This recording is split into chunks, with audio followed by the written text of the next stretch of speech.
Welcome back to the official GeekSpeak podcast. I'm your host, Shut Up Rooster. That's my name. I'm your host, Sean, and joined as always is my Josh.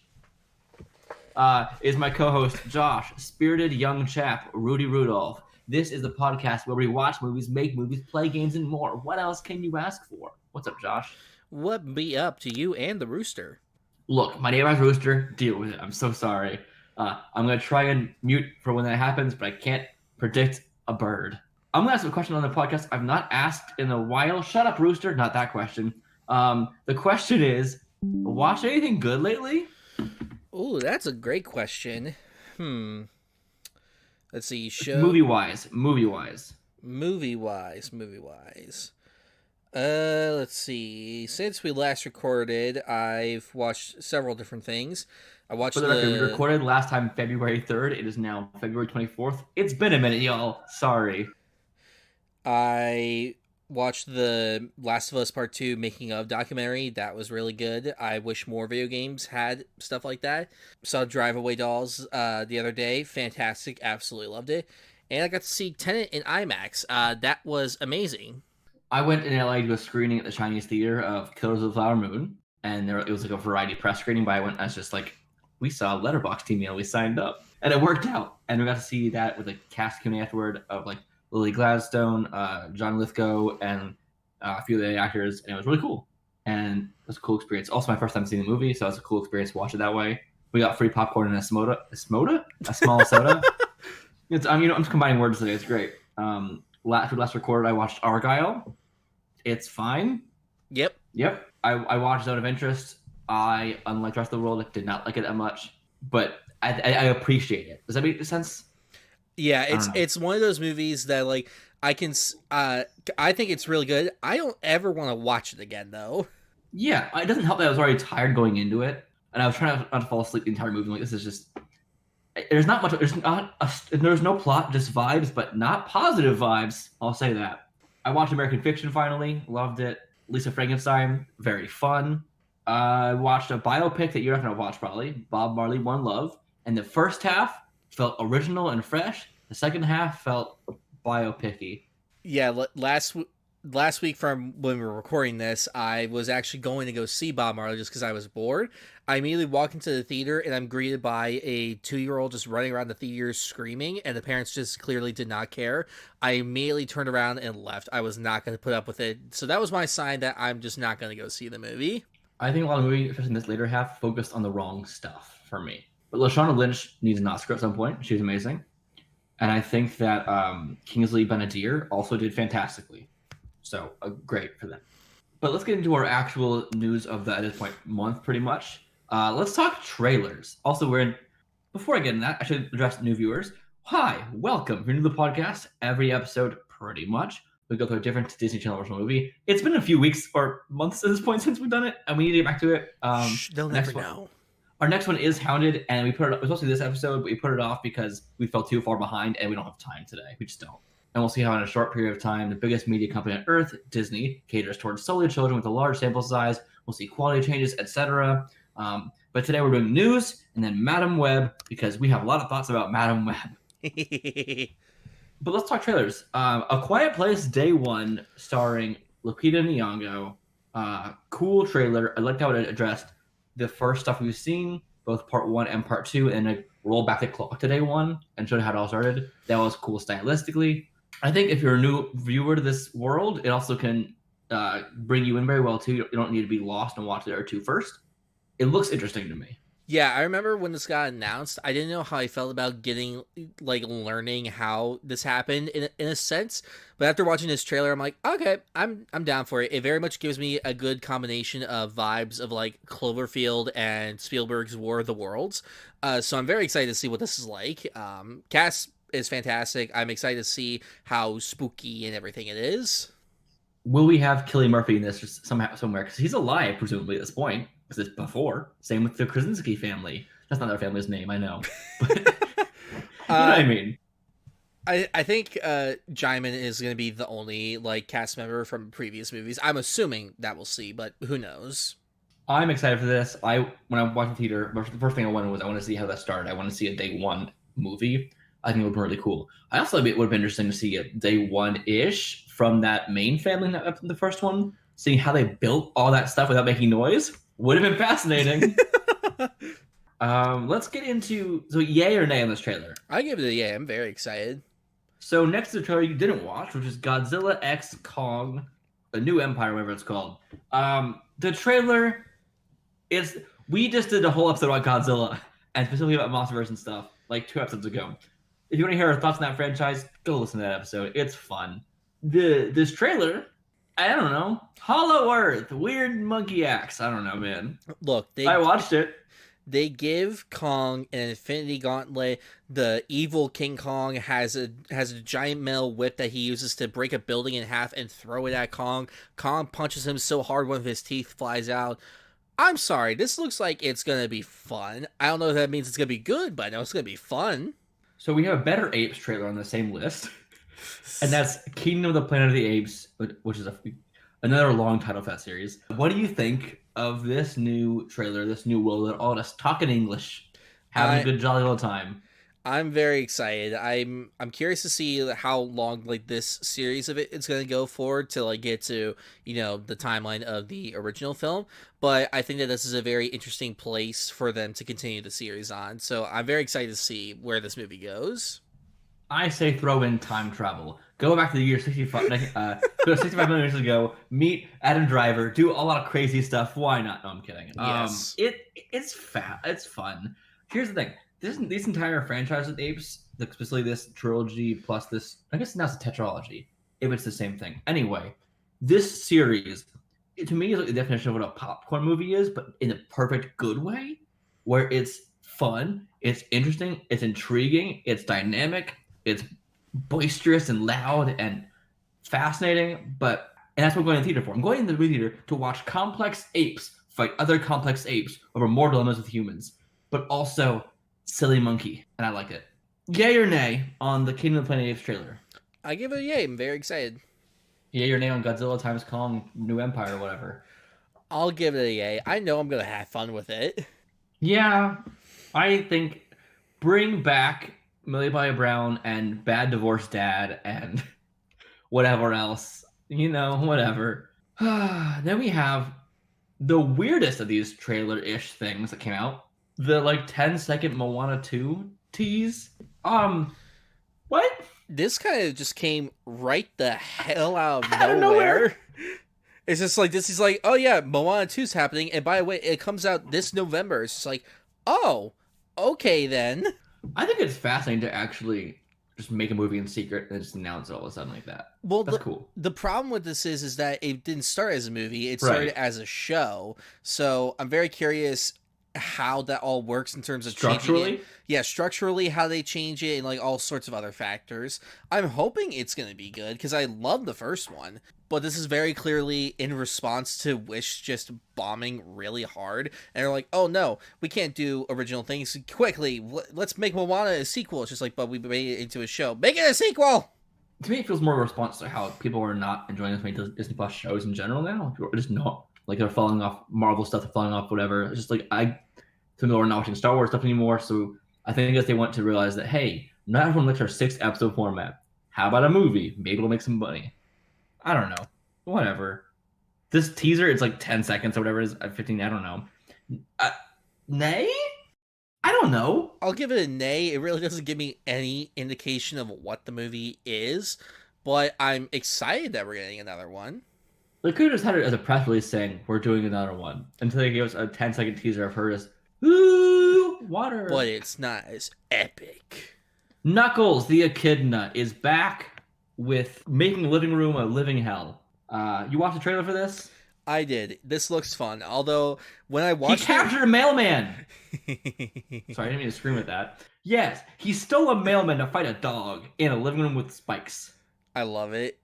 But it's funny though, because watching it, I was just like, this really just feels like it's a movie, not a show. Agreed. But I'm it's not a show. It's a 6-episode event. It's called. I really hate this new definition of miniseries. Yeah, and the other teaser was just basically just same shots but smaller, like shorter. Yeah, it's fine. I don't know. Just make a Knuckles movie, I guess. Like instead. I don't care. Sure. I'm getting Idris Elba back as Knuckles. That's all I need. He's great as him. Are you going to watch this then? Well, it's Knuckles. Why would I not? Fair enough. I give this yay for stealing mailmen Yay, indeed. because our mail carriers here. We were have a package that came to our building the other day. The mailman just walked to the area, just tossed it over the fence. Like, what? And you know what's fragile? Not just threw a package over the fence. Like, okay, not even delivering it to the building itself, not the outside the door, just over the fence, just eating it. Also, I saw a small, nice dog asleep and decided, I'm not gonna come here. And I'm like, okay, that's fine. They never came back to deliver mail. I'm like, okay, cool. That's, Same person. I'm just imagining just walking by the house with a fragile package, just yeeting it over a fence and just hearing a loud crash. I don't know if it's fragile or not, but regardless, you just don't toss someone's package. At least place it if you're gonna do that. Yeah, we found packages in the bushes before here. So steal the mail, people. No, I'm kidding. I don't know. It seems silly. Sure. Seeing Knuckles just be a goofball, why not? Spiderwick Chronicles trailer. Ironically, we did an episode on the Spiderwick Chronicles movie like in the summer-ish. Something like that. We said this should be a show. Forgetting it was being made into a show. Yep. Then canceled. And then reshopped. And then sold to Roku. I don't know, man. I can kind of tell why they resold it. It's not good. It doesn't look that good. It has no whimsy. Yeah, it's just like for the faults of the movie, like it still had a good sense of like whimsy to it, of mystery with this world. Here, this feels very generic. Like it doesn't have also, like that spark to it. Why is no one lighting scenes? It's bothering me. I do not understand what's been happening recently with digital cinematography and like night scenes just being lit horribly. I don't even the day scenes in the house look like it all looked like Percy Jackson. Like it could have been the same show. It's all kind of gray and desaturated and weird. That show, for its good things and bad things, was not lit well. Neither is this, and it's the same. It looks like it could be all the same shot. It all look colored the same. They all look shot the same. Maybe it's just the volume being overused for Disney. I don't know though. I don't know. Like I have not been able to figure out like what was the big thing that started this. I know for a fact like it wasn't like Game of Thrones' final season because that was also lit terribly, but everyone agreed it was lit terribly, so it couldn't be that. I mean, maybe it is the volume, but again, I don't know how often they use it. I read these books. I didn't get Spiderwick vibes from this movie. No. Like, there was like one recognizable creature that was like the sprite. But why did Mallory have a magic sword now? That was weird. If that was Mallory, I don't know what's happening. Yeah, it doesn't give a good indication of what this is. I like the cast. The cast seems like they're fine. But like, I don't... Make Simon nerdier.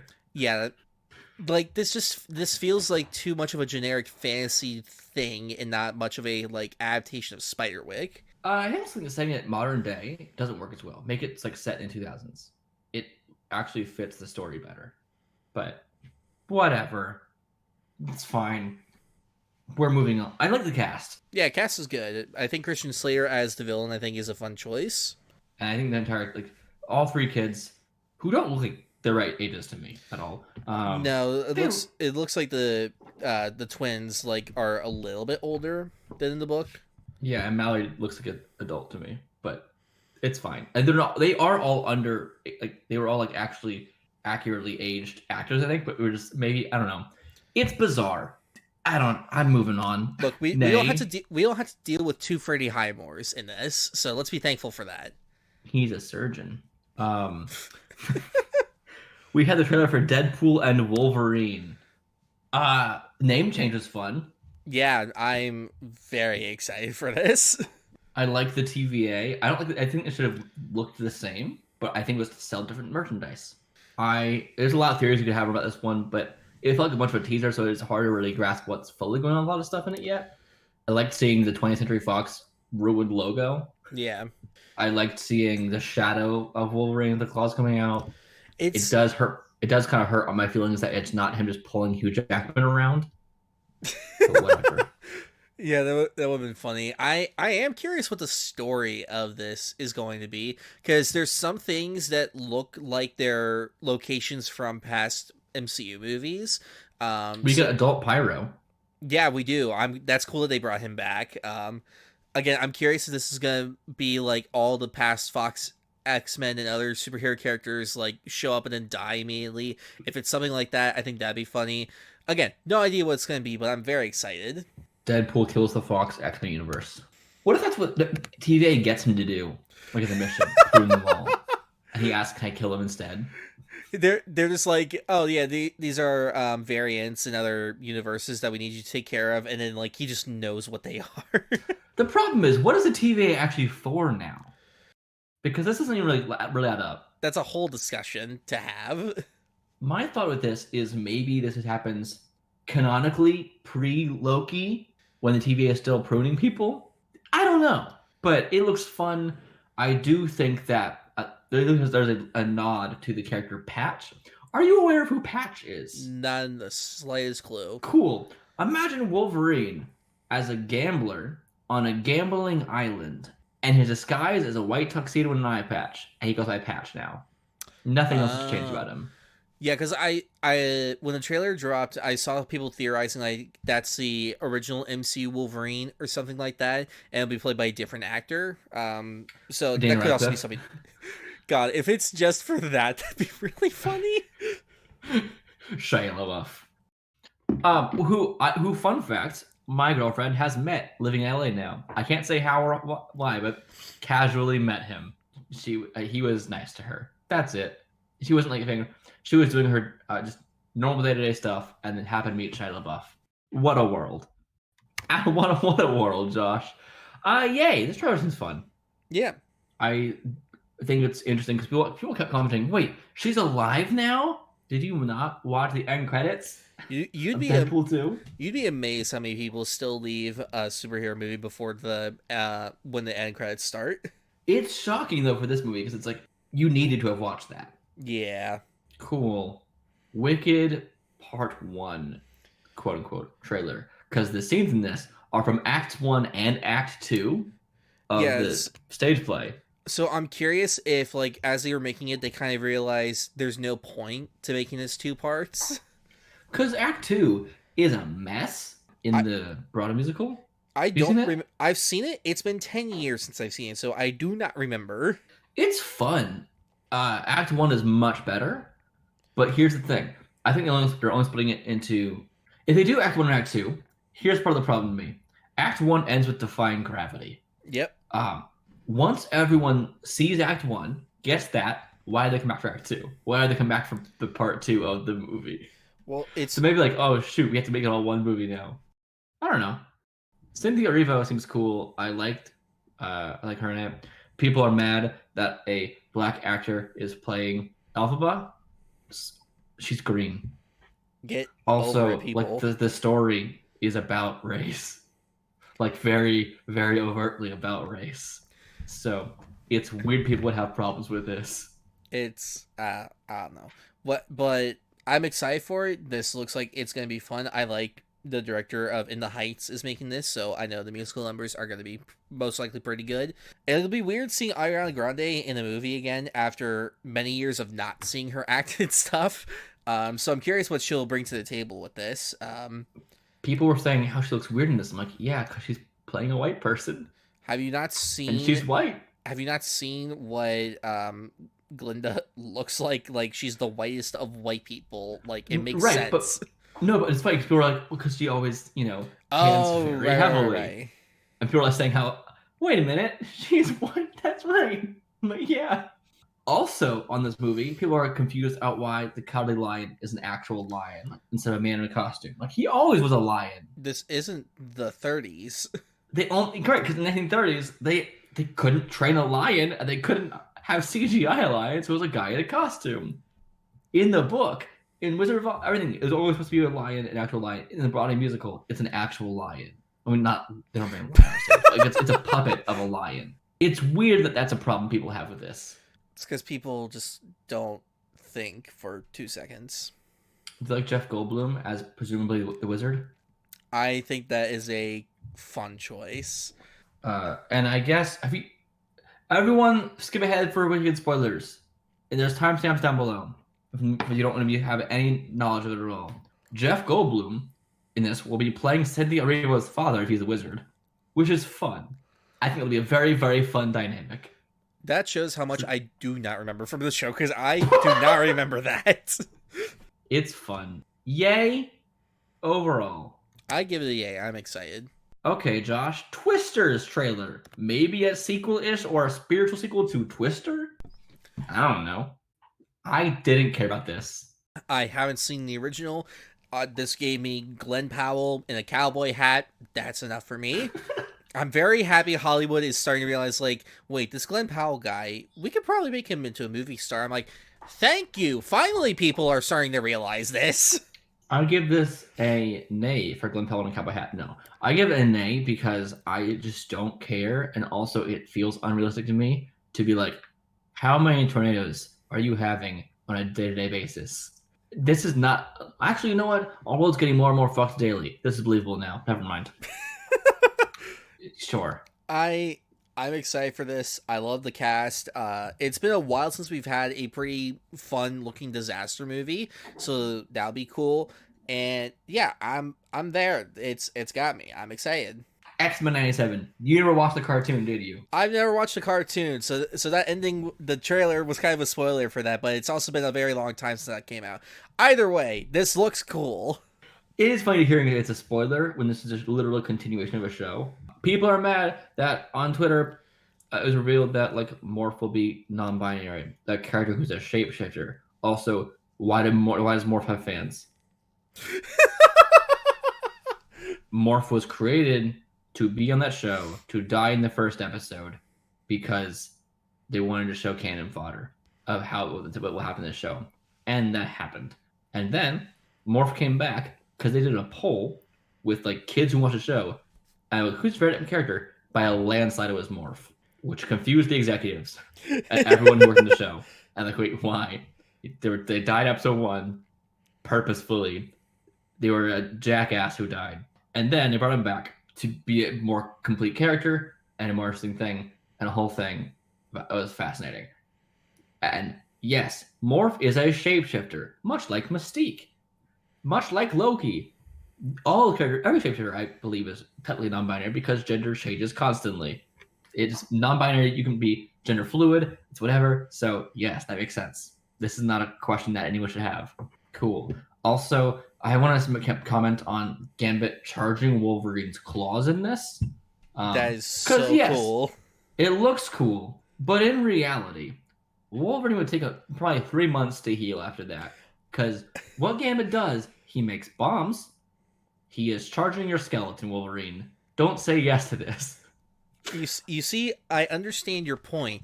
I also don't care because it's cool.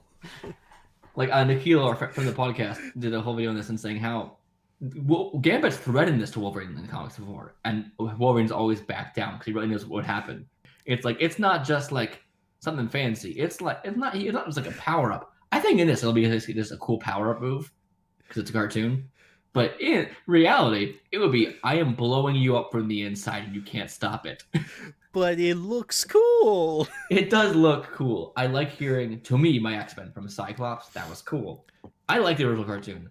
It'll be fun. Yeah, I'm definitely planning on watching the original before this for obvious reasons. Good luck. It's so much. I'm very happy that they're sticking to an animation style that's fairly close to the original and not doing some CG monstrosity like What If. So I'm very excited and happy about that. And the original voice cast is back. Yeah, looks cool. I'm excited. Do you play? Do you play? Play what? Well, video games. From time to time, yes. Borderlands. I have mixed feelings on this. Have you played the games? I've played a decent amount of most of the games, and so I know somewhat about We get stuff. Kate Blanchett with a gun. That's just fun. I like the cast. I think this is a fun cast. They clearly had fun making this. I think the writing might be the thing that will make or break this movie. Can you explain to me why people are mad that Kevin Hart's in this? Because the the character in the games is like this very stern military man, like, huge buff, like he has a very commanding presence. They kind of went with the opposite of that with Kevin Hart. I don't know if that was intentional or not, but it's a choice. And I like Kevin Hart. I think he's a good actor. I think he's funny. I don't know if this is the right role for him, though. It looks fun. It also looks, guys, like on Twitter of movies filmed in a cupboard. It's on that list for a reason. It does look a little much like we're in the volume or we're in a green screen room the entire time. Just go to a desert. You can afford it. Yeah, it's strange, but I do like that Eli Roth is like expanding himself past just straight up horror stuff as trying to do new things. Horror stuff? Oh, horror. Horror, it's like spooky, not horror stuff. If he does horror stuff, that's his own business. We respect you. I don't have my hands up like I'm cheering, but yeah, we respect you all. But yeah, I think the action of this will probably be the best thing about it. I think Jack Black will probably steal the show as Claptrap. He's already great in it. But yeah, it's gonna be the humor that's gonna be the main thing that will either make or break this movie for me. Other weird stuff. Butch Hartman, a renowned, interesting person, wants Tom Holland to play a live-action version of Danny Phantom, a show that Butch Hartman barely worked on, mind you. No? I'm good. Yeah, cool. Okay. Also, news about adaptation stuff. The Avatar: The Last Airbender show just came out on Netflix. We're not going to discuss it this episode, but Ken Leung, who plays Zhao in it, had no idea what Avatar: The Last Airbender was and thought he auditioned for the Avatar films by James Cameron. And I quote saying, "I thought I was gonna be blue." So no, he's not blue. I think this is hilarious, and I'm still mad at Cameron for using the word Avatar. Just gonna say it. Even though he had the trademark before the Avatar show came out. That's just a fun fact. Yay, this is funny. Yay, indeed. You know what's weird? What? The history of Jurassic World and David Leitch this past month. Yep. So David Leitch, a director who you've seen done things, right? Yep. What have you seen him do? He was one of the two directors for the first John Wick, did Atomic Blonde, Bullet Train, Hobbs and Shaw, Deadpool 2. Yeah. And the new The Fall Guy coming out soon. Good action director. Yes, and he was going to be on board to direct Jurassic World, whatever. The next one. Whatever the title's going to be. He was in, and then like a week later, news came out he is no longer going to be attached to the project. Which is a quick turnaround of I'm signed on to I'm signed off. Also, in that same week, the movie was going to be was going to come out the same week as Superman Legacy. We found out. What a great news for 8-year-olds. Superman, dinosaurs, same week. But then the funniest thing happened. So he was out of the project, and then coming off that, the movie needs a new director that quote unquote would have been more of a shooter. There's not enough time to work with new ideas. What? That is such an insane thing to say for a series that started being directed by Steven Spielberg. Also, just push back the movie. Like, you can take time. You don't need to rush this. You can take 10 years and this will still make $1 billion because dinosaurs. Nay and all of this. Hard nay. It's not enough time for new ideas. Let's lose a good acting director. This is all a good plan. They want someone who's going to come in and just do the job for hire. Honestly, I'll do it. I'll do the job for hire. Them saying that's starting to make a lot more sense with the quality of the Jurassic World films as a whole. Yeah, that's weird, right? Very strange. WB debacle. Are you aware of a movie called Coyote vs. Acme? Oh, Lord. I think you're very aware of this movie. You know what's funny? Before all this happened, no one was aware of this movie. Maybe if they marketed the movie, they wouldn't have even thought of doing a tax write-off. Just saying. So, Coyote vs. Acme is now expected to be shelved and deleted forever. So sad. I'm sounding sarcastic. I'm being serious. Warner Brothers wanted $75 to $80 million. Not $75 to $8 million. $75 million to $80 million for the film, and rejected offers from Netflix, Amazon, Paramount, refusing to let them counteroffer. Also going as far as so many people didn't know it was like a hard, you give us the right number or no deal kind of thing, which is so stupid. Absolutely insane. It's like, that's a guessing game of money, and if you lose the money, you lose the movie. That's stupid. And the write-off that they're getting for it is supposed to be like 30 million. So like they're not I even. have more It's information. God. David Zaslav, famous movie ruiner, never actually watched Cody versus Acme and is still intent on deleting the movie. Michael DeLuca and Pam Adby only saw the director's cut. What? The top comment on this says David Zaslav needs to be deleted instead. I don't want anyone to be murdered, but he shouldn't be working there. I'll say this point. If you're working at a studio that makes art inherently, maybe continue to make art. Make the art, you fuck face, you moron. Some sources now think Warner's was maybe never going to actually sell Cody versus Acme after all, calling it dubious at best. And WB refused to share specific details with filmmakers about proposed deals and ones they rejected. So, yes, and it looks. I think the deal they end up are getting is a little more than 30 million now. They're selling a little higher than that for write off, which is stupid. I think what they were afraid of happening was they sell it to someone and then they make actual like $billions or something. I'm like, well, fuck, we didn't believe in this. Now we could have had that money. Which is also stupid. I'm just waiting for lawmakers to get involved in all this because what I've seen a lot of people that know this kind of stuff have been saying, it's just like by basically saying, hey, we're gonna make this product for X amount of money, here, give us the money for that, and then making the product and then never releasing it and then writing it off for tax purposes to get money back. It's fraud essentially, and like, which is not legal. That's the plot of the movie, The Producers. Yeah, so like I'm very curious how long until lawmakers get involved and either, force them to, stop doing this and or release the said movies that they've, quote unquote deleted from existence. I think if you're gonna do this, it should at least become public domain because we're funding it. Yeah, that too. Community movie news, Josh. Community? I like that show. I know, that's why it's gonna be a happier note now. Donald Glover says the Community movie is a college reunion movie. And Abed is like this big director now, and basically this whole thing is his magnum opus. Nice. Yay? Yay. Yay or nay on the whole Cody versus Acme stuff? Hard nay. I need that movie to get leaked immediately, just as the biggest middle finger to Warner Brothers you can give. Like, it doesn't even have to be good. I want to support it because it's like a Roger Rabbit style courtroom drama starring Will Forte. That sounds fun. Starring Will Forte, co-written and produced by James Gunn. The other screenwriter of this just got nominated for an Oscar for May-December. So, like, this is the stupidest thing they could be doing right now. Even if it's bad, I want to have seen it. Anyway, a new Evil Dead movie spinoff is in the works with Sebastian Vanishek, and they'll direct it for Sam Raimi's company via Deadline's news. Cool. Did you like Evil Dead Rise?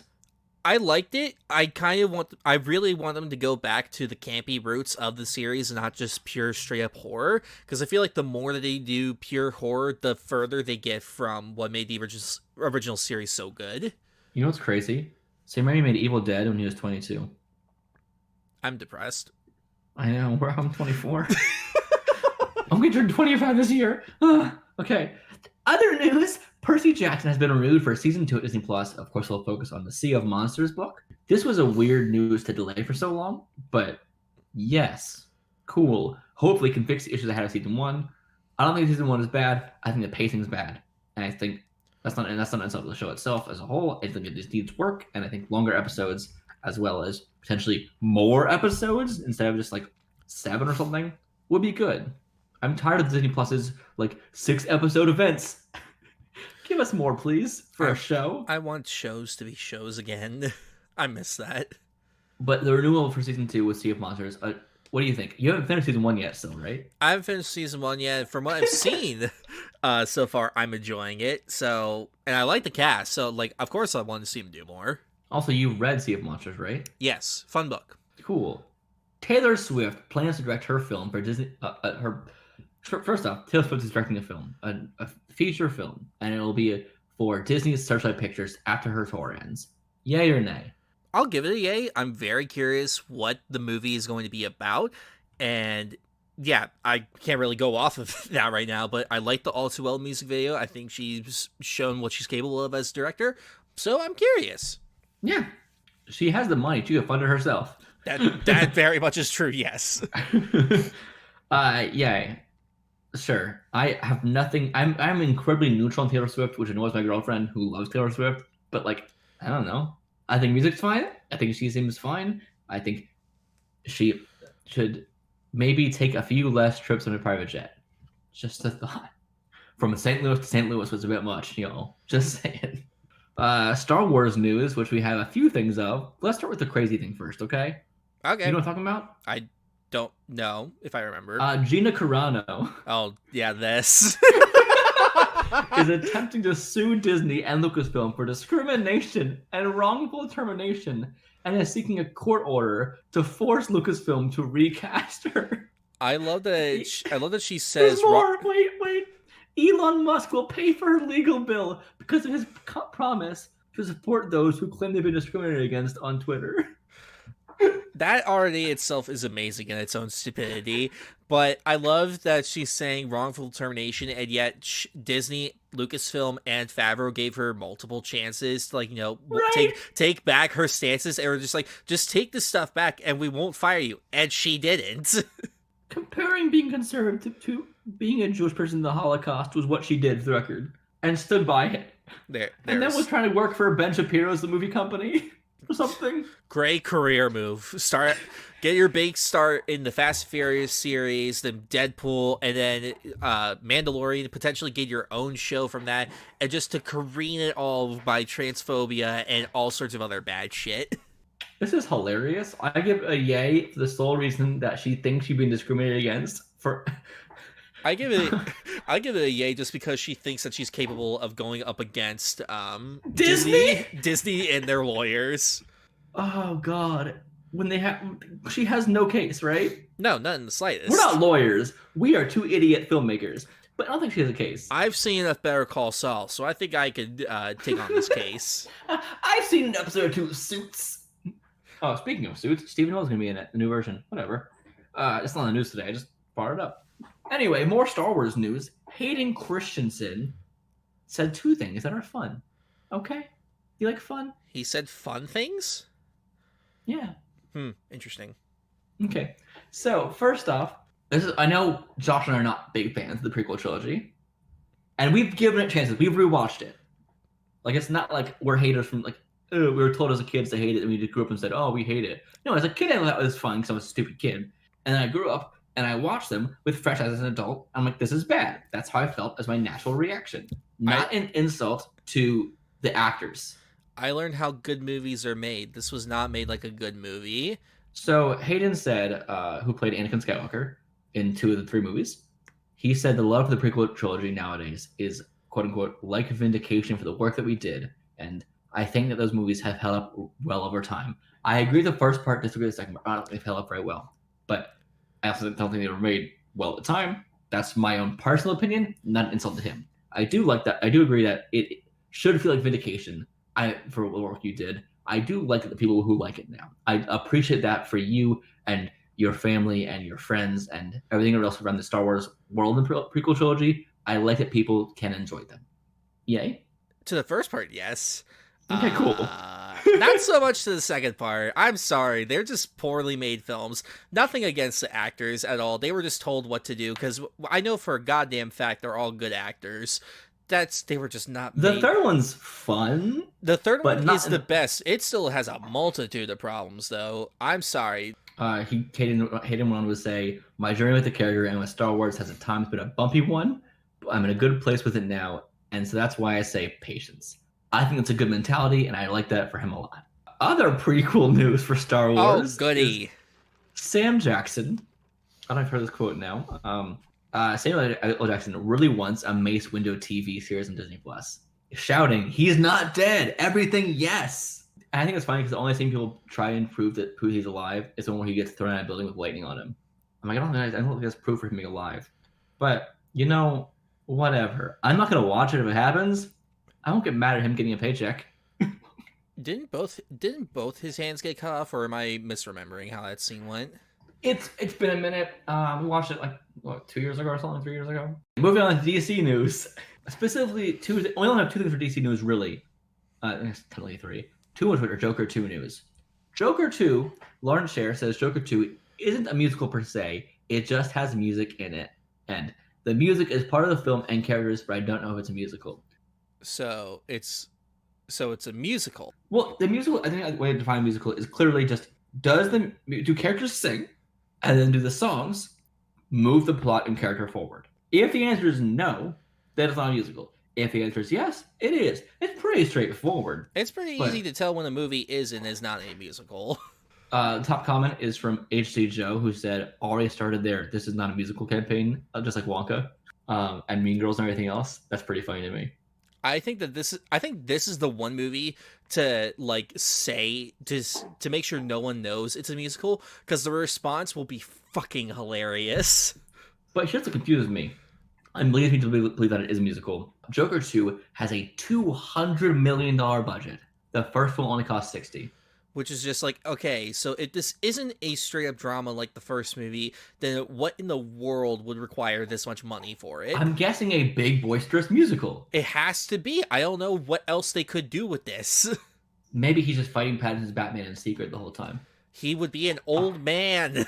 I understand. Over this. It's just funny. No, he's fighting child Pattinson. More awkward, but okay, I guess. Like the show Gotham, where he just fights teenage Bruce the whole time. Also, the Superman Legacy logo got leaked from a table read script. It's the Kingdom Come logo. Cool. Neat. Yeah. That's our DC news. Isn't that simple this time? Thank you, James Gunn, for making things simple. I love the simplicity. It's nice. Unlike Marvel today. Oh no.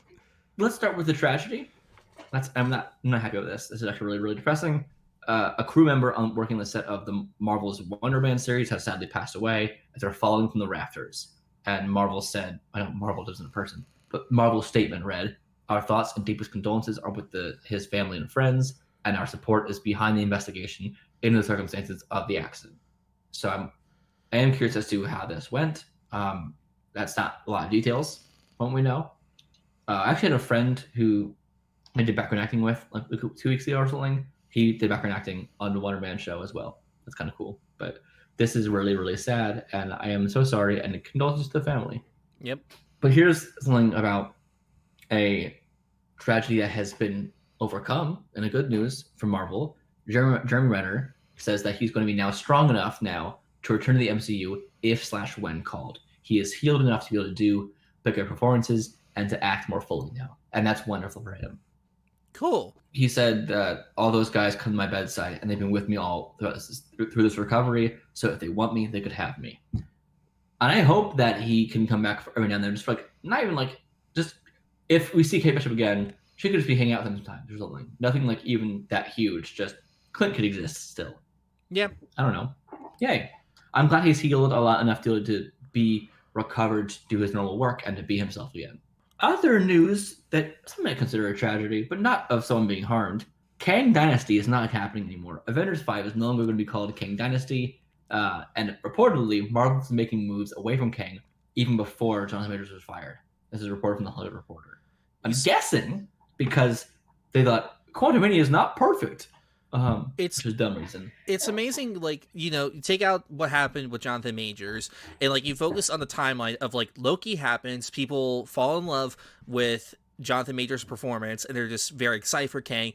Quantumania comes out, it doesn't do like billions of dollars like they wanted, and the reception of it was not the best for them, and so their response is just like, okay, that means no one wants Kang. All right, goodbye. And it's just like, what? And then, like, Loki Season 2 happens, and of course this is after, the stuff with Jonathan Majors happened, but I know for a fact that people still agreed that it was an interesting character, and people were curious where it would go, and now that's just not happening. Fun fact, Jeff Levis, who wrote Quantumania, his bio on Twitter reads, "I wrote Quantumania, and I'll see you in hell." Yay for that. That's funny enough. But I think it's dumb to move away from Kang when you just recast and keep going forward. I get it. I do understand the idea of like just distance from this whole thing is messy. I get it from that perspective, but also at the same time, like, this is a movie you can recast, and I know for a fact most general audiences either don't know about the Jonathan Majors stuff or they don't really care about it, just because like they're not like us where they're chronically online and like know this stuff for a living. But Yeah, this is annoying because I think this would have been really cool to see the next big bad of the MCU like really be built up over time, unlike Thanos, where it was just like 2 appearances and then he was the big bad. I think this would have been cool to see him really get fleshed out as a whole character, but whatever, I guess. Also, both of us liked Quantumania fine. I like Quantumania. I still stand Yeah, by that movie. I do. I think it's fun. I think it's just a fun time. It's stupid at times, but what? It's a comic book movie. It's allowed to be stupid at times. Josh, Captain America 4 is happening still. Brave New World, which I will not see unless they remove Sabra still. But Mark Ruffalo revealed and then revoked this thing he said. He revealed that he will be in Captain America Brave New World very casually. And there's video footage of this. It's not like a quote he took. It was misquoted or something. You can see it for yourself. It's pretty clear what he said. And I thought about the next thing he'll be in was Captain America 4 or something. I'm like, yeah, which makes sense considering everything about the movie is about Hulk characters. Yeah. So yeah, and he's like, I didn't say that. He said he misspoke. I'm like, that's not. I don't believe that at all. The interviewer very clearly said, so the next thing you're in is Captain America 4, right? And he's like, yeah. Yep. And he talked about beating that experience a bit. I'm like, yeah, okay, sure. So I find it funny that Marvel still refuses to make a solo Hulk movie, so they'll just make any other movies a Hulk movie. Well, he talked about that as well. He said that basically he priced himself out by taking this role because it's too expensive to just have his own movie at this point. It's characters a lot of CGI all the time. Which I get that, but also that wouldn't have been a problem if they hadn't made him Professor Hulk. I agree. But also, they kind of wrote that out with She-Hulk, though, but they also didn't. I don't know, it's weird. It's weird. I give this a yay, though. I think it's funny. So, yay.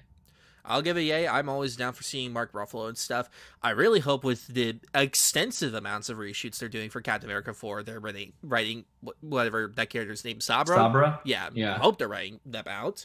For those who don't know, there's also people who have people are saying boycott Marvel as a whole right now. I don't know if I agree with that. I'm still trying to decide how much we'll be promoting Marvel as a whole on this show at this point because of what's happening. It's hard to tell until we know what's really happening with that movie definitively. It's hard to tell how we'll be approaching that going forward.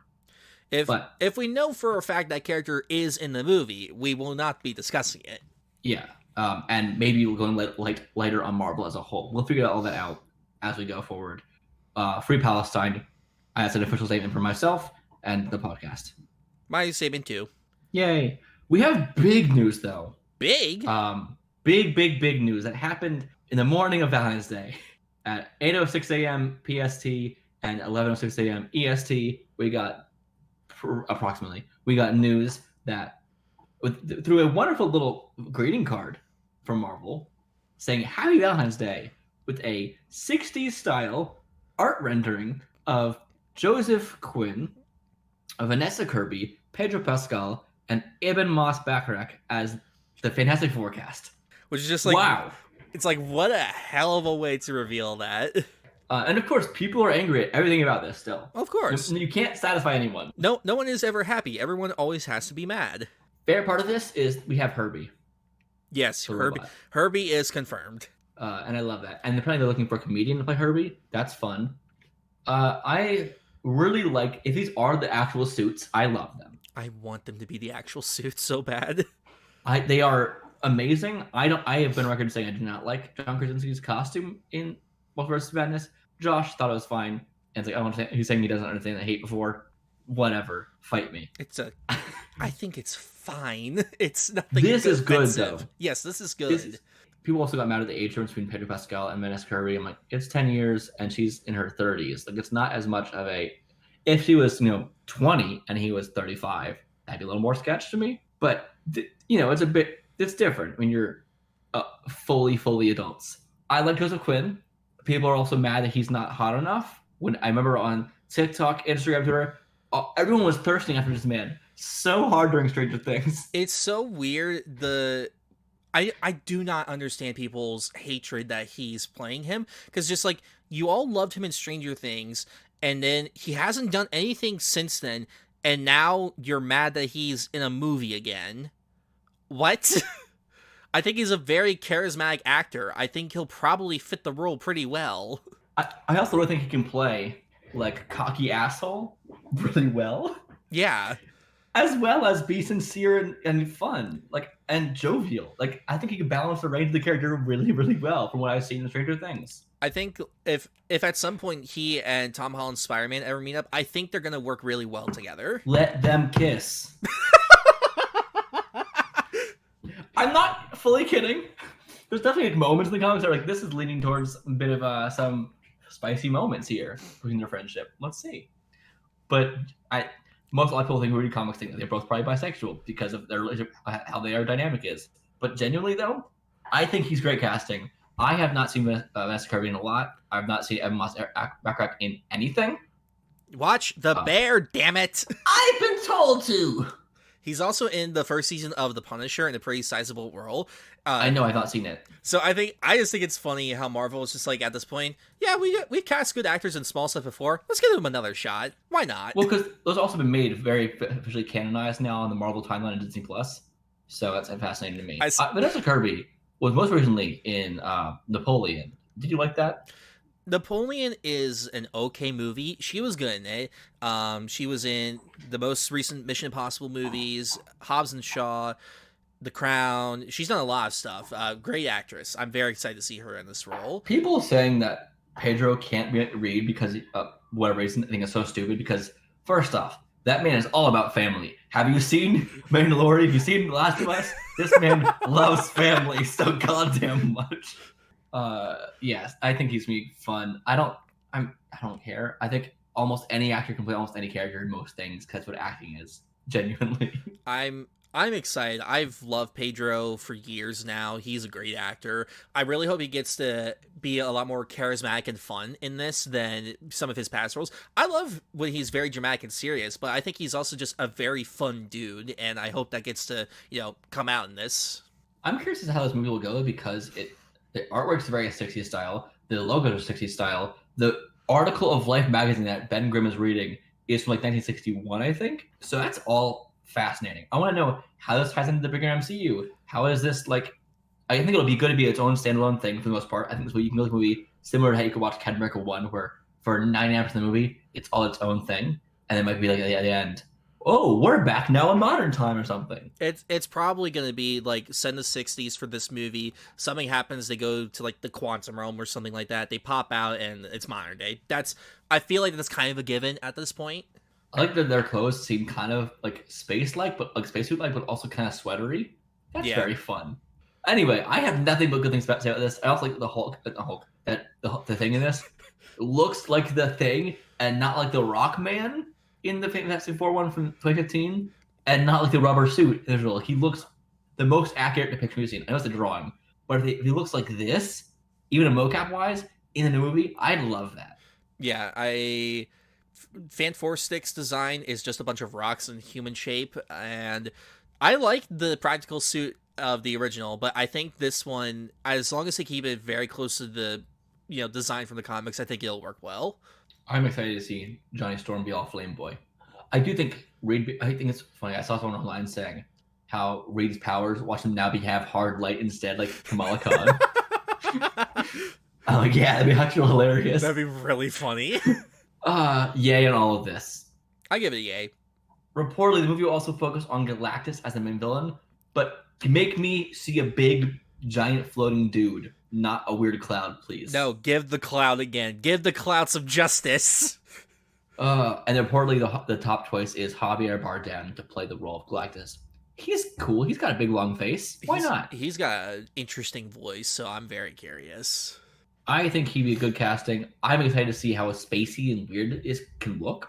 You don't know, Galactus has a big, weird head with big prongs on the side that point up. It's a very He's strange all purple. head. I love Galactus. I think it'd be fun to see big, giant dude, like eternal-sized just dude flying to space to eat the Earth.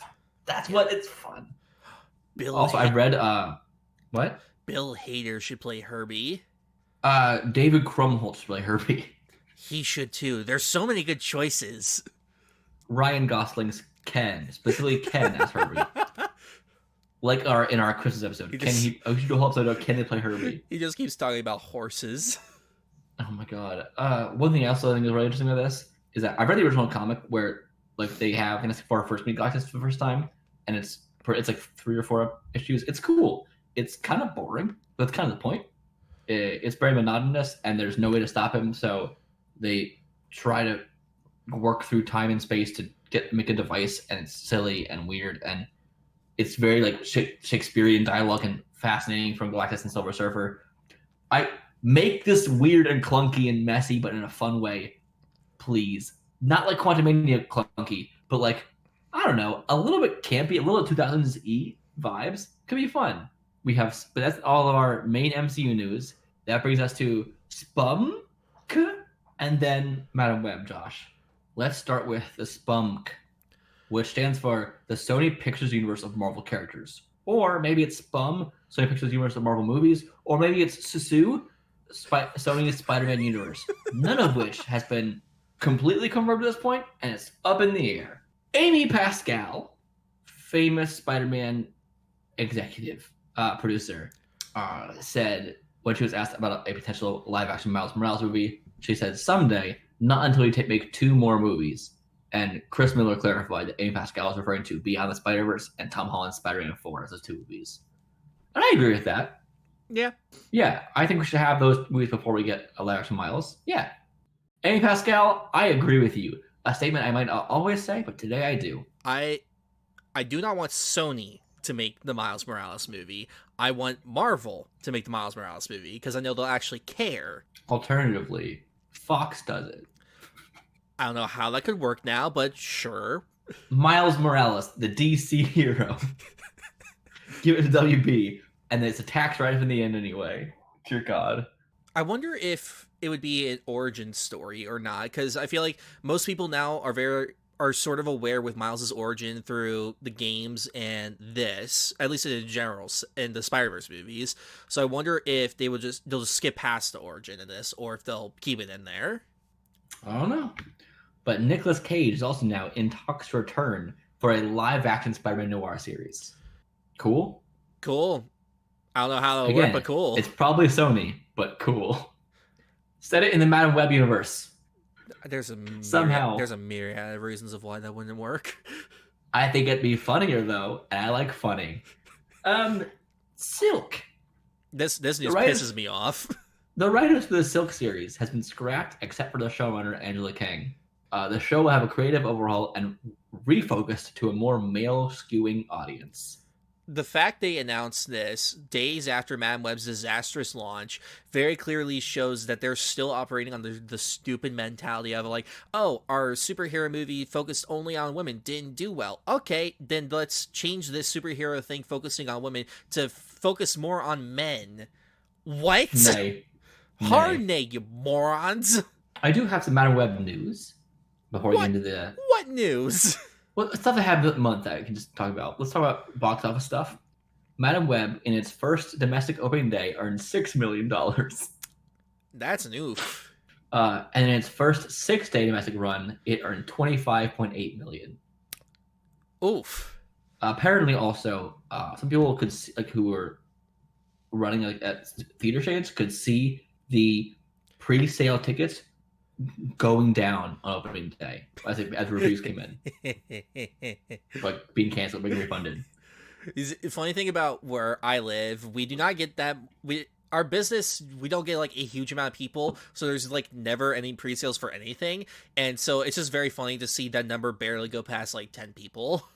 Also, Dakota Johnson said the Madam Web script went through drastic changes after she signed on, saying, I can't even tell you what they were. Like, there's so many.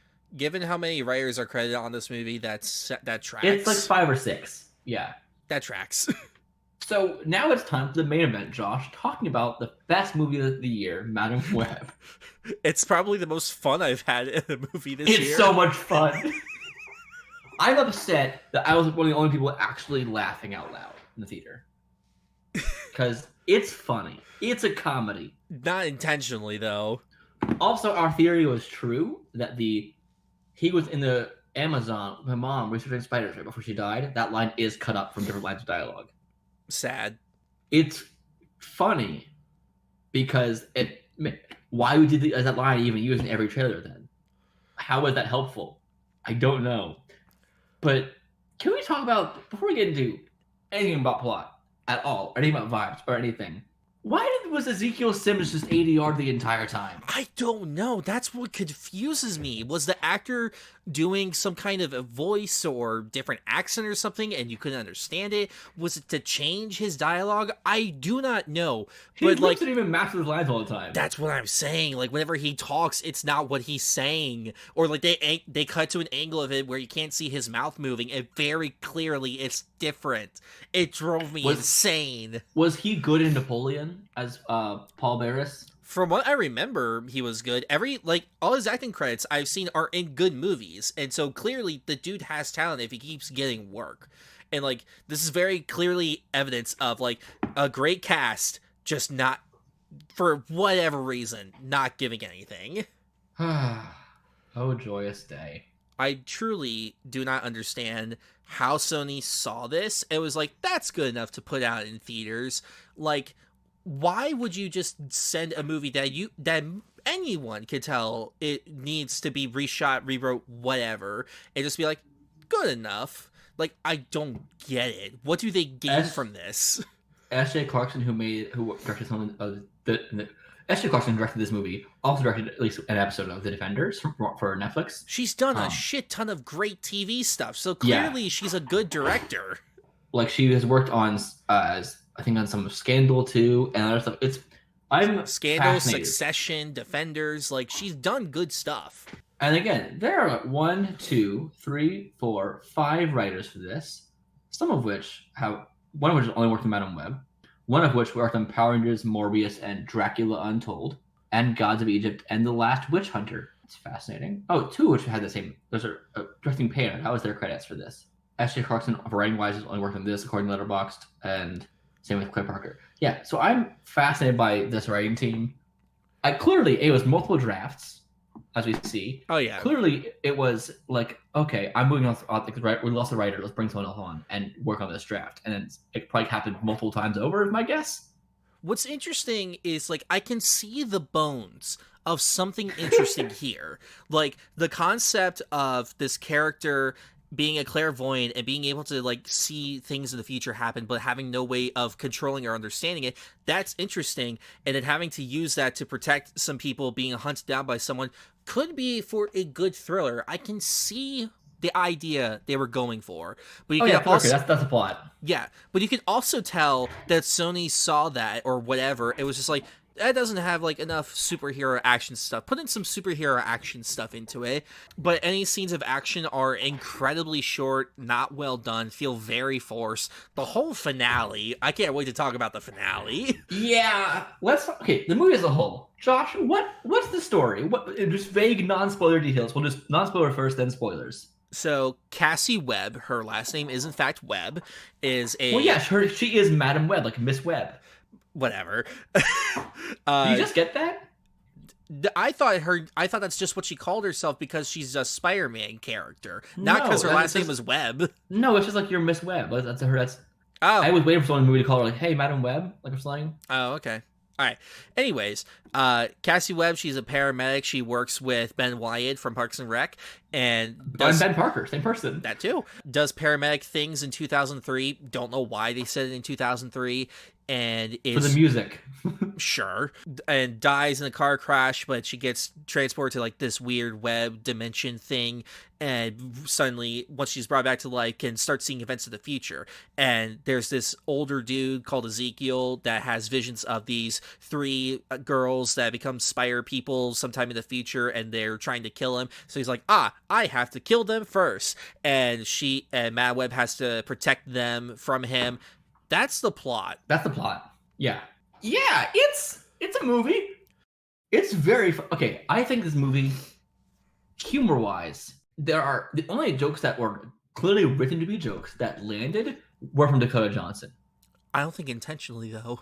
No, I disagree. I think there are some jokes that were clearly meant to be like her dry pan humor, and it did work. Like her trying to climb a wall. All her line deliveries are dry pan. I know. There's some like there's one where she's trying to climb a wall and she just falls. That was funny. That didn't work for me. My entire theater laughed at that. including myself and my girlfriend and my friend. Like, I knew exactly what they were about to do, and I knew the outcome of it. It didn't work for me. Well, jolly good show. Can we also address Ezekiel Sims' tech person? I want to address everything about his character. Yes. Ezekiel Sims, the barefoot suit-wearing man who has the fastest quick change powers in the world. Where does he keep his suit? In his ass. Why does he why does he have an evil Spider-Man suit? Number one, both him and Spider-Man in this universe are stealing their designs from a native tribe in the Amazon. Should we talk about this in spoilers, or can we talk about it now? I think that's a bit spoiler. Let's focus on just mostly vague stuff first. Okay, either way, why does he have an evil Spider-Man suit? I don't get it. There's no need for it.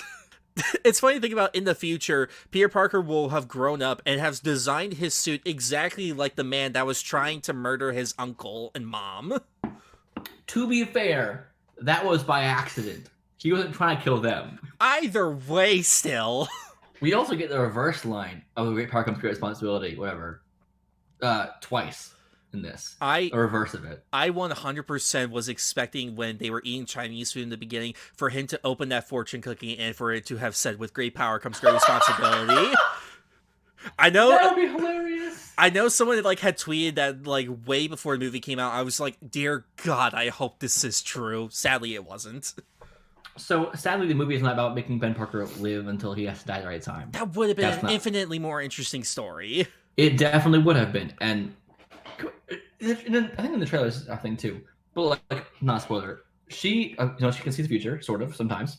And then there is a person, an EMT, who she's working with, who she sees get hit by a car, like a T-bone, and dies. And then she realizes, wait, don't go. It hasn't happened yet. You can survive. She delays him with enough time to get hit by the car. Look, she made it happen.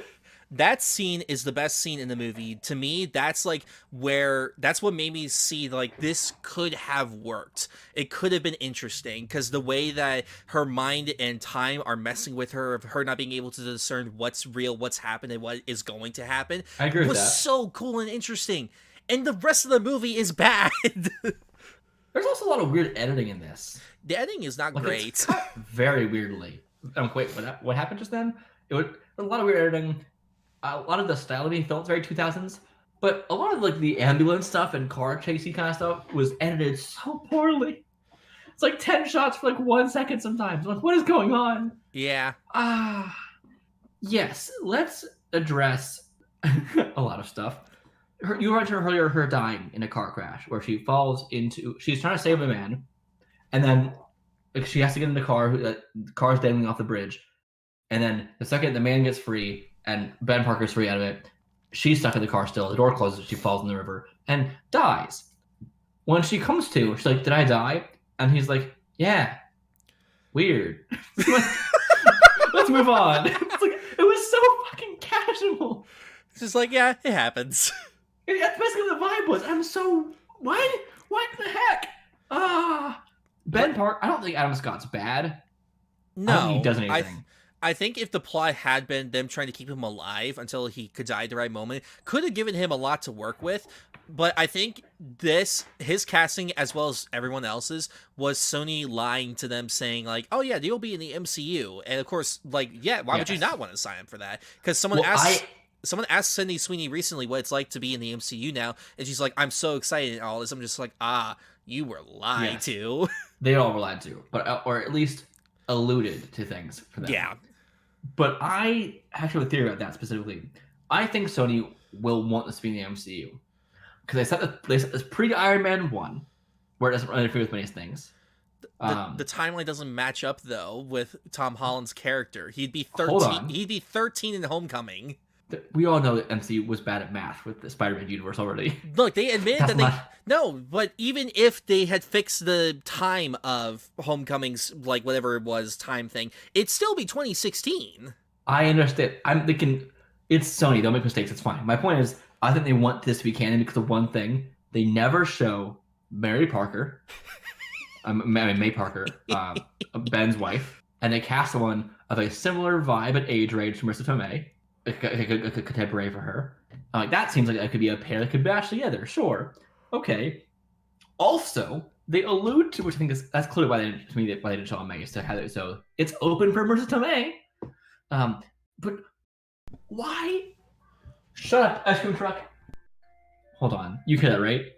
Yeah. Oh my god, I can't talk yet. Hold on. Should I talk over it? Is this copyrighted? I don't know. You'll probably be fine. Cool. Ice cream truck's going on. So here's the thing. That's not a spoiler at all, but they do show, in theory, Richard and Mary Parker, Peter Parker's parents. They don't actually show Richard, because he's away on business in multiple countries because he's a spy. And they Sony loves the idea to push the idea that, hey, his parents were spies. Remember, it's happened in the Tarzan movies. It's happening here. So we don't see Mary Parker's husband. We don't see May Parker in this. They only see Uncle Ben helping his sister-in-law the entire time with May Parker, who's Mary Parker, who's May and Mary, very confusing to say. Mary Parker, Peter Parker's mom, who is very pregnant, and I had to mention the name, like a balloon pop or something. I was like, why are you trying to hide it's Peter Parker? They never reveal it's his name. No. It's like, what's the name going to be? Pop, pop. Like, what? Okay. You don't need to do that. It's like, is that going to be Spider-Man? Also, they call the man Ben Parker. When she's like, hey, this is my friend, Ben Parker. Also, a weird line that Madam Web says. Instead, this is my friend Ben. Or this is my friend, Mr. Parker. But she says, this is my friend, Mr. Ben Parker.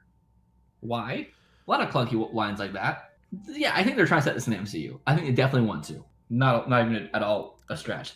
And I think they just messed up math for Tom Holland Spider-Man. Let's get back to Ezekiel, because I still have so many questions about Weird him. barefoot guy? Sure. Like, okay, so the big thing with his character, yes, is why does he care so much about them wanting to kill him? Also, why, for instance, why do they want to kill him? We don't have any idea what makes him a villain worthy of being murdered. He just keeps having visions of this, apparently. That's the thing. That's the only vision he ever sees. He was cursed, quote unquote, for stealing something, and then it's never addressed. The curse was he got powers, and I guess also one nightmare every night. I'd take that trade-off. Yeah, like, from the way the trailers were, they made it seem like he had the same powers as Madam Web, but he doesn't. He just has the one vision of them killing him, and that's it. And again, if I knew what he was like as a character and as a villain, then I could understand it, but we don't know a single goddamn thing about him. To us, he's just a dude that's having visions and he's just like, I'm scared, I want to live. His character was, I was poor, I wanted to get better, okay, I'll get rich. Flash forward, he's rich. Okay, I'm not gonna lose everything I built. I'm like, what did you build? What do you have a company? You just wear a suit now and are in a loft. Got it. Okay, you hire a tech girl who has 6 monitors, which can hack into any NSA surveillance, and also can do like enhanced tools on any traffic camera. What? That's 2000s. For 2003, those monitors and the way that they were using the technology, I don't know if that's how it could have been done. No. That's like using AI today, a little bit, but not like that at all. I also think I wish he was going to say enhance, because that was the exact vibe. What is her job? How does she know him? How is she being paid? Does she live in the apartment? What is any relation they have together? Who knows? Okay. Because she's just helping him look for 3 girls to murder the entire time. Yeah, and she's just chill with it. On top of that, he does kill an NSA person. He sleeps with. Okay. His powers are weird. He sleeps with someone, and then just to kill them next morning after they answer a question. Also, he didn't write down the answer for a very complicated answer. Yeah, it's like a very long password. And it's just like, dude, you might want to write this down. But don't kill right away, maybe. His powers are like basic Spider-Man stuff without the webs, and he also has a poison touch. And I'm just like, so is this like Rogue, where if you touch anyone, like it'll affect them, or is this just like or is it a by choice he has thing? Sex with her. That's what I'm saying, though. But every time he touches someone, they get poisoned a bit. So it's just like, was that the curse? I guess. But again, Must have been a interesting sex night if he didn't use hands in the slightest. Didn't he grab Madam Web through the glove in his suit? I think so. And like she's like slightly poisoned only in the hand. I thought that would come back. It never does. Well, it's because she went to the magic water and was told you're special. Oh, okay. Also, more non-spoilers. I think Sydney Sweeney, out of the three main girls, is the only one who had any kind of believable personality or character. Yeah, but again, like everyone else, they don't ever do They're anything. teenagers, apparently, when they're in their 20s, like late 20s. Because it's so funny, because like in his flashbacks, like they look exactly the same, and but with super suits. Yeah, with super suits, and then it's like when they're running the facial recognitions. Again, this is also fucking insane. He's just like, these three girls are my visions. Here's what they look like. I will describe them to you. And then the tech person runs that description of an image through some de-aging thing. It's just like, here's what they would look like. I'm like, this is too stupid to be believable. It's like, these are photographs of these women. These are actual photographs now. That AI could not do that. Well, maybe now. It's terrifying. But God, it's very weird. It's dumb. Also, it's so funny that this wants to be a superhero origin story, yet gives these characters absolutely nothing to make them want to be a superhero in any way, shape, or form, in terms of things like getting powers, having that moment of like, oh, I need to be a hero. There's no thing that screams to me that like, oh, these girls all want to be heroes or have something about them. They have trauma.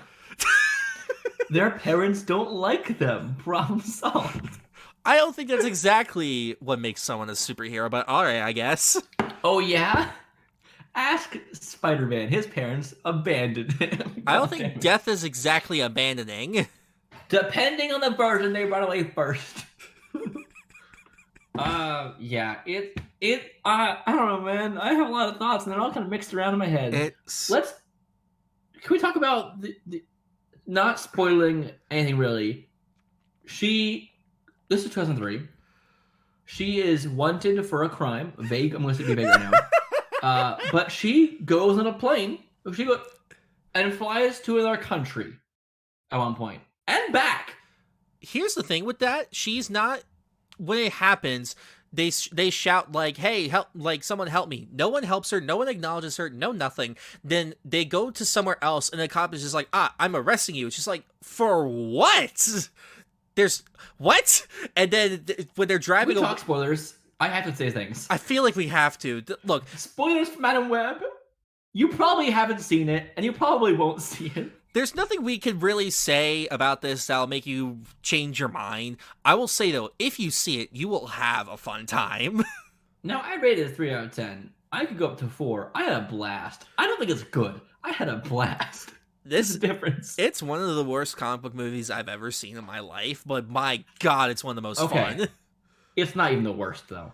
I'm not saying it's the worst. It's not. There are worse ones, but God, this is bad. I will say, I had more fun watching this than Morbius, but Morbius had a clearer plot. Morbius is a better made film. It's still bad, but it's better made. You think Craven will be better than this? God, I hope so. I don't really have much hope for it. She goes to the Amazon rainforest using only 3 photos of where the fuck to go.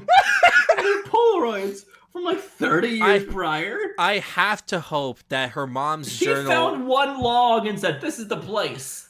Look, I have to hope somewhere in that journal has the locations. But so... In the beginning, when her mom is in the Amazon researching spiders, she died. Yeah, Ezekiel is there as like her bodyguard, and he's there to find a spider to, make him rich and powerful and whatnot. He kills her, what were they, scientist buddies, whatever they were, and then he shoots her, and she's dying, and then spider people come crawling from the trees. Edited very weirdly. Edited terribly. And this is what I mean by Spider-Man and Ezekiel stole their looks, because they have Spider-Man features about them with like how they shape vines and stuff around them to like look like spider people. So that's... I couldn't tell what was happening. It was too fast. It was like the shots were too quick and weird, and it was... Oh, I immediately noticed it. It was nonsense. And I don't know if a single Indigenous person was ever consulted in this. What do you think? I feel like they should have been. Just What? a thought. You think this is Sony? You think they would do that? If you're gonna make up if you're gonna make up a fictional race of native people, maybe ask a native person how to approach that. Just a thought. Maybe some was. I don't know. But the reason Madame Web has her powers is because they try to save her mom by Because she was like Ellie in Last of Us. Yes, by letting a mystical, powerful spider bite the mom to try to save her. It doesn't. Baby is born, and the head dude to them is just like, one day she will return, or something like that. I was like, what? How do you know this? How do you know this will happen?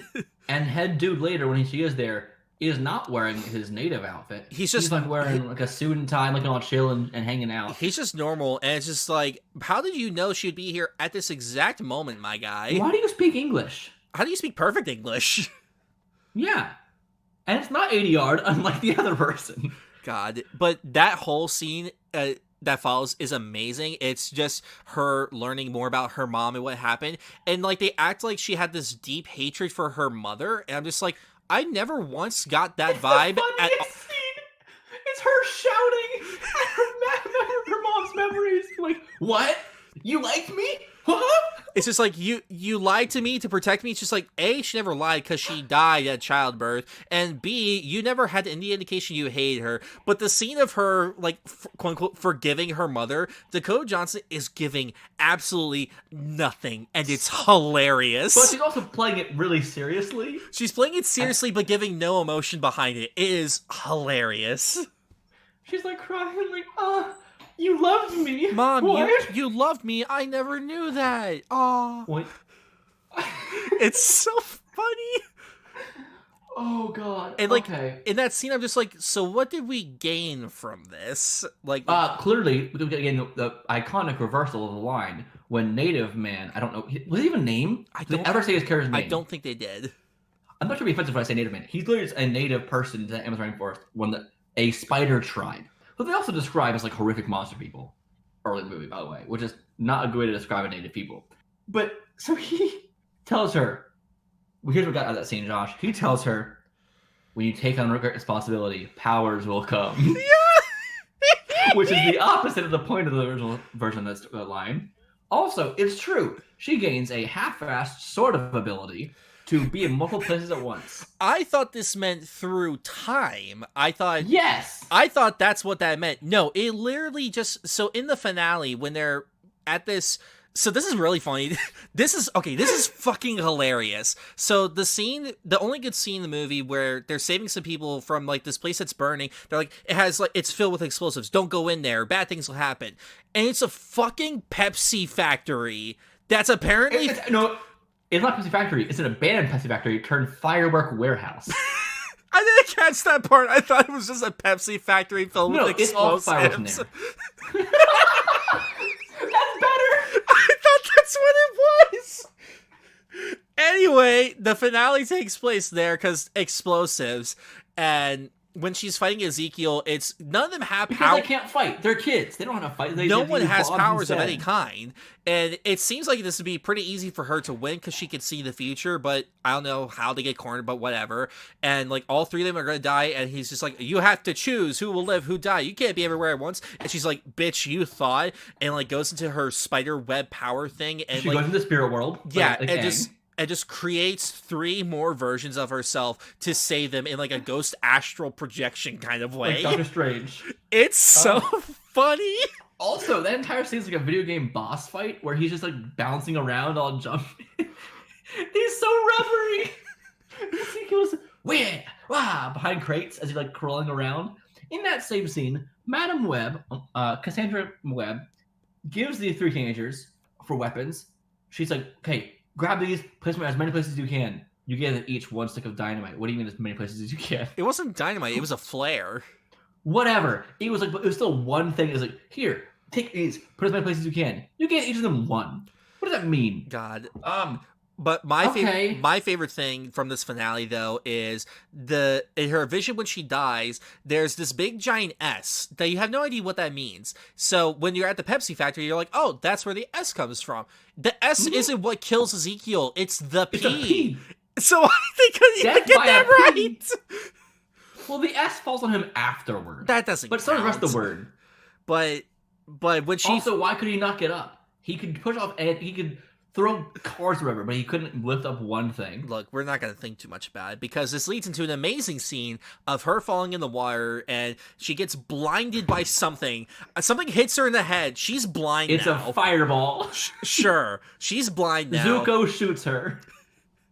But she's blind and, you know, they save her and bring her back. So she's died twice in this movie and brought back to life. On. She was brought back to life through CPR that they taught earlier in the film by her in a hotel room. This is a foreshadow over here where she. Okay, it's like he's gonna try and kill you all, but here's what happens if you die. Come back to life this way. Everyone, compressions. Let's go. Teach each other how to survive death, and then it works later on. I thought that was supposed to foreshadow, like, saving Mary Parker so that way Peter can be born. I was dead wrong on that. Either way, it's so funny when she wakes up and she's blind because it's some of the worst blind contacts I've ever seen in the movie. But, God, this leads into the ending, which is amazing. She has these horrible red glasses on, and I like them. They're comic accurate and they're perfect to me. Oh, they're bad. Either way. Yes, they are. They're great. And that's the point. Apparently the accident also paralyzed her because she's in a wheelchair, but they don't make it obvious. No, it is weird. Because you can only tell slightly, like, in the end, like, when she's moving forward towards her window, that, oh, she's in a wheelchair. Okay. And God, the final suits her with those big ass red goggles on. Amazing, hilarious. Yes, the final weird shades were very weird to me. Also, now we can say that the costumes, all the promo images we see in the movie, where all three of the girls are in superhero costumes, are only from a vision of the future that she sees like 10, 20 years later, where they're all fighting crime together. And she's in a giant web ball. And they all wear them for maybe 10 to 20 seconds. Confusing. Also, extra confusing. They never address how they get powers. They never address how they want to fight crime. Nope. Any of that. Nope. I get why. Also, did she claim them as children now? Why are they living together? She's just like, oh, perfect. You all have parents that don't like you? Cool. I guess you're mine now. It's just like, what? When she's hit by a fireball in the head, it wakes up at a hospital. They're all by her side. And the nurse is like, are you all immediate family? She just says, yes. And the nurse walks away. Nothing else to that. These are the three teenagers who look also three different races, who also look nothing like her. Very clearly, they are not related to you, but sure. That's my... God, what? I'm trying to I think. wanted a post-credit scene with Morbius. I wanted that so badly.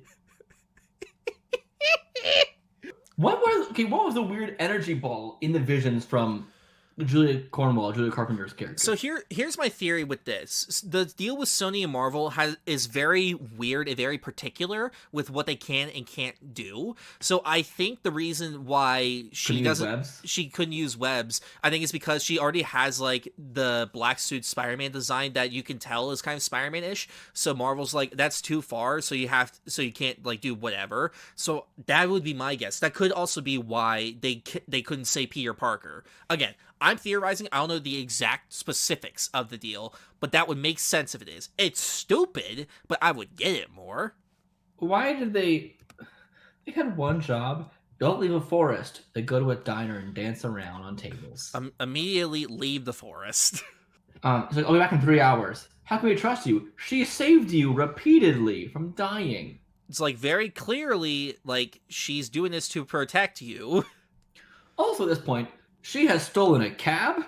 She has stolen an ambulance now. She has run through buildings with a car. When she runs through a tall place of a building, through the air, and hits Ezekiel Sims to save Mary Parker. My favorite thing of Ezekiel trying to kill them in that moment is he pulls out a fucking grenade.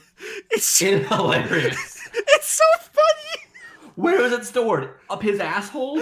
Where was he keeping it? I guess, because not once does he ever use anything like that in the movie, before or after. It's amazing. There's no belts. There's no pockets on his suit. There's not. Again, And again, there's no reason for him to, unless he like needed to conceal his identity. But again, we don't know anything about this man. But okay, so do you remember He when could have just talked to them. I don't know. But do you remember One conversation could have solved the entire movie. Hey, I have been having these visions. You guys trying to hurt me. Let's just not do that, okay? What's going on? Let's have a conversation. So remember when he's first attacking them and they see him like crawling on the ceiling and like they're just like, look at him, and no one's acknowledging it. It's just like, are we doing a thing like where only they can see him? Because clearly that's not what's happening at all. Because like when he's attacking them later with like Uncle Ben and Mary, like they can see him. So like, what was that about? I think they can see him. I think just no one would look up. That's all it really was, which is stupid. He changed. So why don't he barefoot in the subway? I get it's comic accurate to have him be barefoot, but that's because he was cleaning the walls of the feet before in the comics and stuff. I don't know. Like it is not the same character from the comics. That much I know. Then he's just a supporting side character, not a villain usually. It's like does he do questionable things in the comics? Yes, but he's not a villain. Yeah. That's not outright like malicious person. This dude is malicious for reasons unknown. So we have a scene early on with a baby shower. And Uncle Ben Parker, he's going, again, baby shower without Richard Parker, without May Parker. Just Uncle Ben, his buddies, all drinking some Pepsis. Because they have to have Pepsis. And they bring Cassandra, Madam Web, to this, who doesn't really know anyone here. Yeah, it's why. And then got roped in. And then it was the one to the actual baby shower games. And she was the one who was asked all the questions when she was trying to sit there and watch. Also, the question of, maybe you should have screened this question first, of, hey, any fun memories with your mom? It's like, my mom died in childbirth. Hey, you're like 9 months pregnant. You see, that's the one joke that worked with the deadpan delivery. That is the one joke that actually made me chuckle. I was just like, okay, that's funny. Everything else, funny. No. But I love that scene because they're playing doing normal baby shower stuff. They're like, let's play a game. Guess the baby's name. It's just like, that's not a game. You're just telling people to say names. Right. It's like, no, maybe. What was this? And every time when we actually heard the name, we didn't get to hear it because a balloon popped. And then she rebounded in time by accident, and a balloon popped again. Whoa, craziness. I do like how she discovered her powers. Like, her discovered that she can change time with a bird. Yeah, again, this is what I mean. Like, there's nuggets of good things here and good ideas. She was sitting in her apartment or whatever, and a bird flew in her window, and then she realized, wait, it hasn't happened yet. So she opened the window, and then it happened again, the bird is alive. It's like, wait, I can actually change the events? That's cool. I like what it was done. I think the editing also for the weird, like, glass shard stuff with her visions, I think it mostly worked. It was consistent, so it helped. I think what could have been really interesting with this is having the film be very unconventional with how it delivers information and the editing. So basically the whole film becomes an unreliable narrator to us. Like what are we supposed to believe is real, what's happening and what hasn't. That could have been really interesting to see, but of course we didn't get that. One of my favorite reviews in Letterboxd from Zoe Rose Bryant saying the editing in this is enough to kill a small Victorian child. Yeah. I liked Isabel Merced, Sydney Sweeney, and Celeste O'Connor overall. I think they were fine. I didn't give them a lot to do, and their characters didn't really make sense all the time, but like they were fine. Especially, I think it was Isabella Merced's character who was the one who was in the apartment, right? Yeah. With the rent. Yeah. So her dad was deported, and so she's been living alone on her own. The guy keeps coming for rent, and then she keeps saying, like, her dad's not home right now and stuff, and I keep trying to push back. I actually like that scene. I wanted the landlord to be Mr. Dickovich. Yeah. That would have been at least a little funny, or laugh like, yeah, that's a fun nod, whatever. But I thought it was compelling. I like that her character was like, it wasn't like a deadbeat dad. It was like, okay, I'm actually trying to survive on my own. That was cool. I like that. They had like cool in a bad way. Like it was a good emotional moment. I thought it was nice.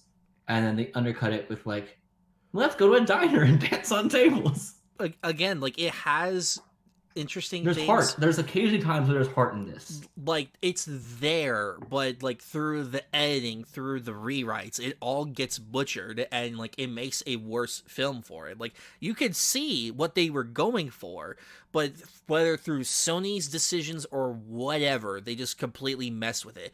I'm willing to bet that this was much more a straight drama slash thriller than what we got. Right.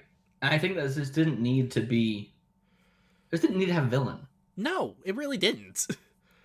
But of course, comic book stuff, so we gotta have that. Any other thoughts on this story? I say story loosely. It's not garbage. People call this movie completely trash and garbage, like the worst thing that's ever happened to cinema. I'm like, this is really harsh. Like, it's fine. It's not good. It's not a good movie, but you can see that there is effort being made. I think compared to a lot of comic book movie stuff, it looks pretty good. Like, there's visual color, like there's real sets, like that there was effort put into this. It's not like that they were completely half-assed and lazy about it. I still think like Justice League and Suicide Squad are some of the worst out there for a myriad of reasons. This does not compare to either of those. I think Justice League is a lot better than this. But this also to me is, I think there's worst comic movies for me. Suicide Squad is around that same bar. And there's a lot of movies that are not great. Morbius is pretty close. Is this the worst? No. I'm now Googling comic movies. I'm blanking all of them. Book movies bad.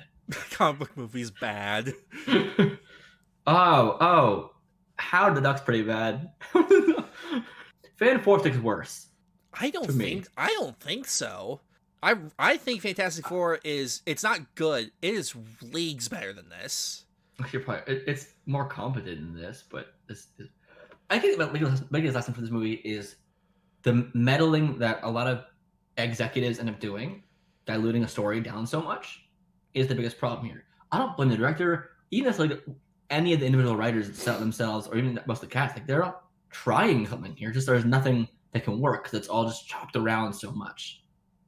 Yeah, like, there's a video. I think it was like, is it Chris Stuckman on YouTube and stuff? Yeah, like everyone's been. Yeah, he made a good video talking about how, because he's recently transitioned, he still does YouTube stuff, but he's transitioned into being a filmmaker himself, and he was talking about how he personally thinks that now that he knows how it is to work within the system, it's insanely fucking hard to make a movie. And we both know this too, not feature length, but short film wise. Making a movie is very challenging. And when you're working in the studio system, you have a multitude of people to answer to. Like, you're very lucky if you're someone that's able to have complete creative control. But that's a very few people in Hollywood these days. And, like, you can tell this movie was completely meddled with. So, like, there's no way of knowing whose decision was truly whose in this. So, and Dakota Johnson was talking about that a lot as well. Dakota Johnson was talking about that a lot as well, saying how the studio system, there's no room for art anymore, it feels like. Things just keep being changed and twisted so much. And I agree. It's sad. Yeah, when you compare this to like how the MCU does it, the MCU doesn't necessarily again, we don't know the full creatives of it, but you can tell at least that the people they select to make the movie are on the same page of what Marvel wants to do with the movie. So that's how it's able to work pretty well for the most part. But this, you can clearly tell Sony's just like, they're constantly fighting with the people making the movies. I think the only person that got away with it was Andy Serkis, because he knew what that movie was supposed to be, and Sony was like, "Yep, that's good." All the other ones, though, no. You talking about Carnage? Yeah. This movie happened. It's rough. Honestly, go watch it. You'll probably laugh at least once. You'll have fun. Like, I'm in all seriousness through everything. It's very fun. Josh, where can people find you online? I'm at places. Instagram Thank you. at J_Rudy16, Twitter at J_Rudy28, YouTube at Josh Rudolph, and Letterboxd at Nerd4Film28.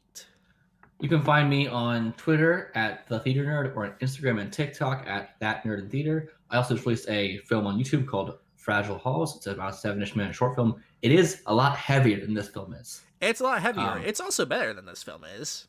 Thank you. I appreciate that. It's like, you think the 7 minutes of that film is better than this whole film? Yes. Okay, because I appreciate that a lot. You did work on it. That's a little biased. there's actually good acting in it. I appreciate that. I think as director, I did okay. But you can go watch it on YouTube right now. It's a 7-minute drama. It's pretty heavy. So a very serious subject matter. But I worked hard on it, and I'm really passionate about that subject and the topic. And yeah. Also, you can find the show. Yep. You can email the show here at podgeekspeak@gmail.com or tweet at us at #GeekSpeakPod or at GeekSpeakPod on Twitter. But also, on top of that, you can now join our Discord server. It's just in the description. It's the GeekSpeak Homies Discord. And we now have a few more members in it. A new member joined the other day. Thank you to that new member who just joined. And please join our community and help us. We'll have polls on there soon about topics and other fun discussions. Have a wonderful day and enjoy getting Madam Webbed. Indeed. Oh, wait, one last thing about Madam Web I just thought about, which is the stupidest fucking thing. It's a line of dialogue in the movie where she is now in a wheelchair for some reason, can fully see future constantly, however it comes, which is gotta be really annoying first off.